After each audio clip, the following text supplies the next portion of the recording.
shoot the gobbler, shoot the vault hunter. The poison's working! It's working! I'm already dead! The goblin is killable! Let the taste apocalypse begin!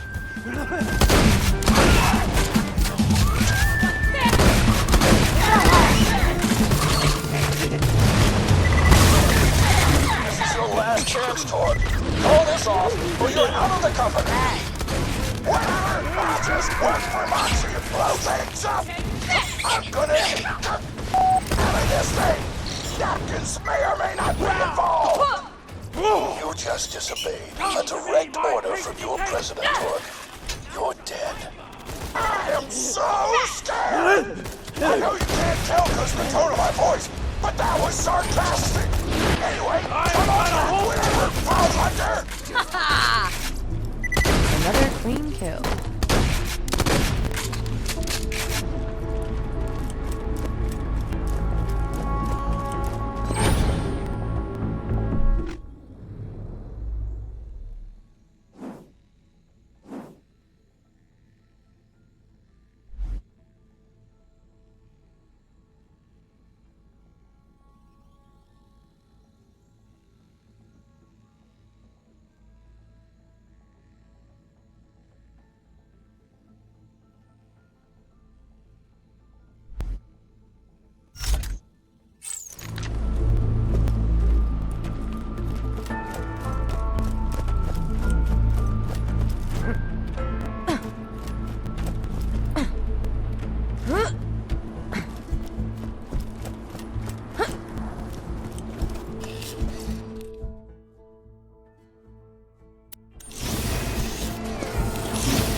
Monsters and the mercenaries who explode them.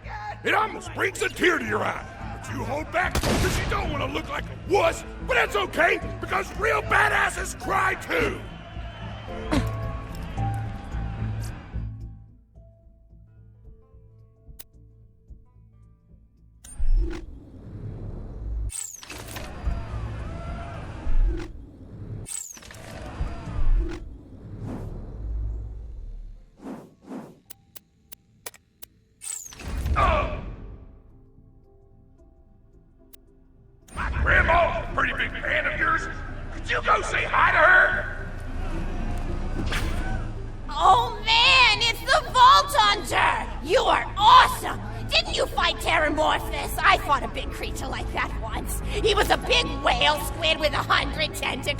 You ever thought anything with tentacles? Oh, of course you have.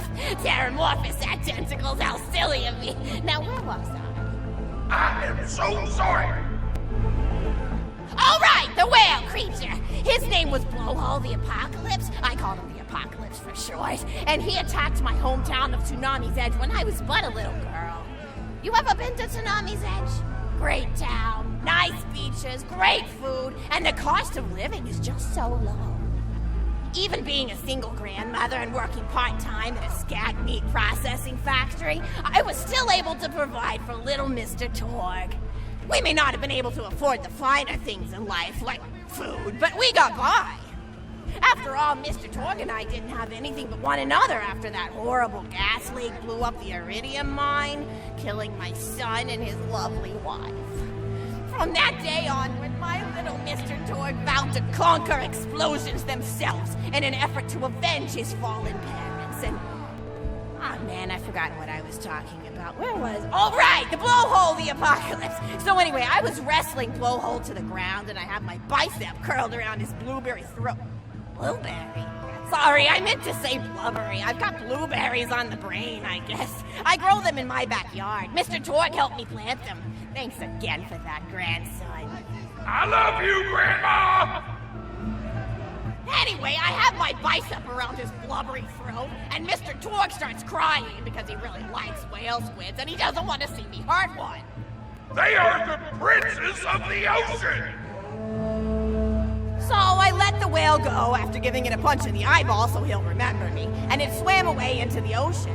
And then I had Mr. Torg drive me to the ice cream parlor. He got me Rocky Road, because Rocky Road's my favorite. I'm extremely partial to the way the marshmallows act like little landmines of flavor amidst the battleground of chocolate. What's your favorite flavor? Is it pistachio? I bet it's pistachio. Oh, that reminds me! You'll never guess who I saw today! Pistachio the Amazing! He's a magician who studied under Crazy Earl, so he's got that weird mustache, you know, but I saw him make a rack hive disappear. A whole rack hive! I said to Mr. Torg, I said, Mr. wasn't that amazing? And he said, yes, it was. Didn't you say that high five? You remember? I remember, Grandma! And we stood in line afterward and got his autograph. And I thought I had it somewhere around here, but it's probably in the attic. I really ought to go up there and clean it out one of these days. I have so many little keepsakes up there. You're paying attention, right? Say, what's my favorite flavor of ice cream? Oh, so you are listening. How wonderful. You're an even better listener than my old pet rack, Beasto. Beasto was such a sweetie. You ever had a pet rack? If you can tame them, they are the sweetest pet you'll ever have. He used to just sit on my shoulder and bite chunks of flesh out of my neck to pass the time. I still remember the way he used to tweet. He went, tweet, tweet. It was so cute. I had a conversation with him once. I said, Mr. Beasto. He liked being called Mr. Beasto. It made him feel like an aristocrat. I said, Mr. Beasto, you're looking very cute today. And he said, oh, thank you. That's so nice. Or he tweeted in a way that made me know that's how he felt. And then he lowered his little head like he was taking a bow. It was adorable. Beasto was my third pet. First I had Woody. He got hit by a train. Then I had Anita. She got shot up trying to take vengeance on the train that killed Woody. And then I found Beasto making little poops on the windmill outside our house. After Mr. Torg and I wrestled her to the ground, I did a flying pile driver off a nearby tower tree. Got him straight in the spine and brought him down. We brought him in and fed him some skag steaks until he decided he loved us. I still miss him. He just died of old age.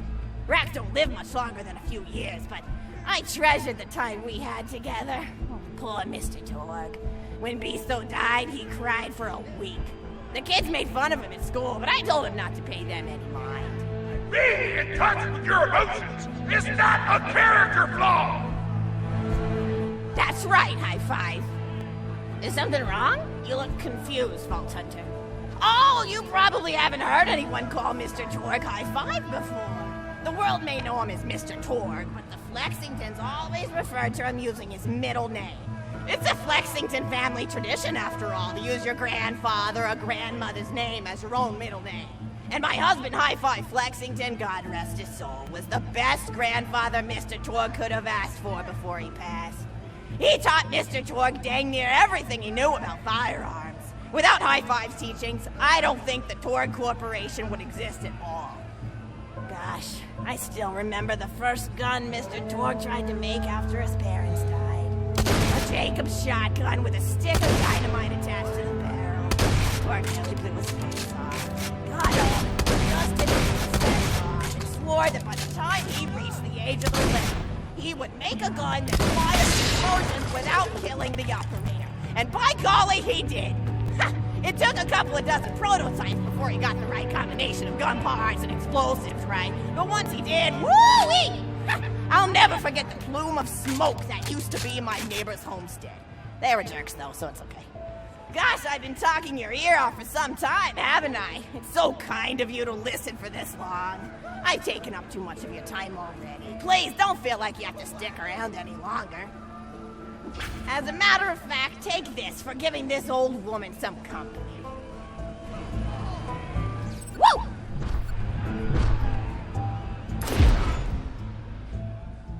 You're even more attractive than Mr. Torque said you were. I've got another story for you, but I'd like to tell it to all of your friends at once. An old lady like me has to say it twice,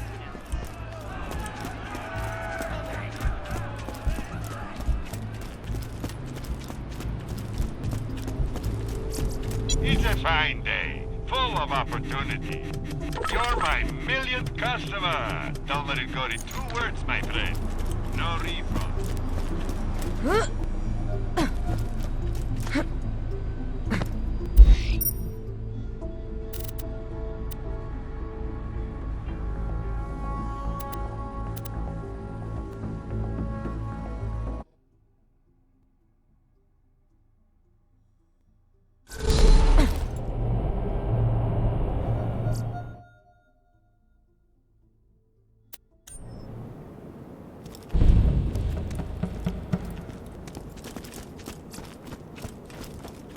Hey, happy Mercenary Day. I got a job for you.